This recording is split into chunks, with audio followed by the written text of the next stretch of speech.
အားလုံးပဲမင်္ဂလာပါဒီနေ့မှာတော့ CapCut မှာ blur effect ကိုတုံးပြီးတော့ကိုမလိုချင်တဲ့နေရာတွေကိုဘယ်လိုဝါရမလဲဆိုတော့ပြောပြပေးအောင်မှာဖြစ်ပါတယ် CapCut ထဲကိုဝင်လိုက်မယ် new project ကိုနှိပ်မယ်ကိုထည့်ချင်တဲ့ video ကို add လုပ်လိုက်မယ်လုပ်ပြီးရင်ကျွန်တော်ကဒီ Ferrari car ရဲ့နံပါတ်ပြာကို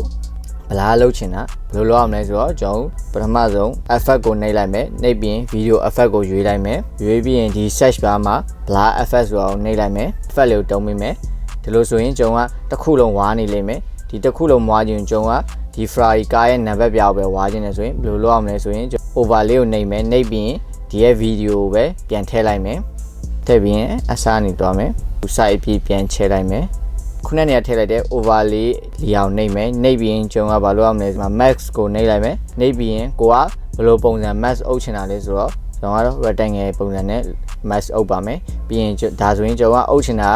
ကားနံပါတ်ကိုဖြစ်တဲ့အတွက်ဒါဆိုရင်ဒီ way ပတ်ဝန်းကျင်အုပ်နေဖြစ်တဲ့အတွက် invert ကိုနှိပ်လိုက်မယ်ဟိုလိုတလောက်ပဲတီးမယ်ချုပ်မယ်ဒီလောက်ဆိုရပါပြီဒါမှကျွန်တော်ကဒီမှာဆိုရင် video တွားကြည့်လိုက်မယ်ဆိုရင်ကားနံပါတ်ကတချို့နေရာတွေမှာပေါ်နေရဲ့အဲ့ဒါကိုဘယ်လိုလုပ်ရမလဲဆိုတော့ကျွန်တော် key frame နဲ့ကစားပေးရမယ်ကျုပ်ကန်ပုံလေးကိုနှိပ်လိုက်မယ်နှိပ်ပြီးရင်ကျွန်တော်ကဘယ်လိုလုပ်ရမလဲဆိုတော့တူတွားရဲ့နေရာဒီနားဆိုရင်လွတ်တွားဆိုတော့ကျွန်တော်ကဒီမှာစမှတ် key frame ပထမဆုံးစမှတ်လိုက်မယ်မှတ်ပြီးဒီနားမှာလွတ်တွားဆိုတော့ကျွန်တော်ဒီနားမှာတစ်ခုချမယ်အဲဆိုရင်ဒီနားမှာကျွန်တော် blur effect ကိုပြန်ဖုံးလိုက်မယ်